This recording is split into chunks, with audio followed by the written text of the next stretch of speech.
Non, j'écoutais notre collègue de l'opposition nous dire que ce rapport n'était pas si bien que ça. Et je me disais, il y a toujours plusieurs façons de voir la réalité. Pas vous, Monsieur Koskoun. Et je me disais qu'il y a toujours... Non, mais moi, je ne vous confonds pas. Je sais reconnaître les gens et je retiens les noms. Et je me disais donc qu'il y avait plusieurs façons de voir la réalité. Et je trouve vraiment dommage que tout le monde ne se félicite pas de ce rapport. Parce que la question, ce n'est pas de juger de la bonne gestion ou pas, que nos engagements soient bons ou pas.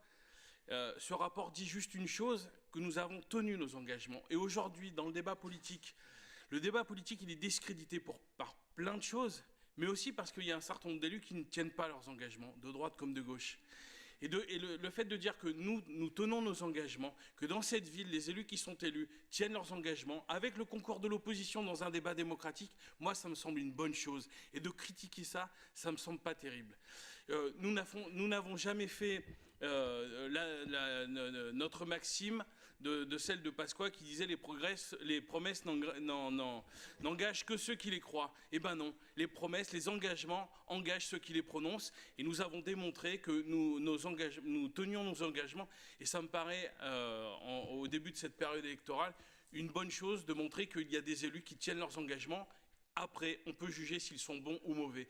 Mais au moins, quand nous disons quelque chose, nous le faisons.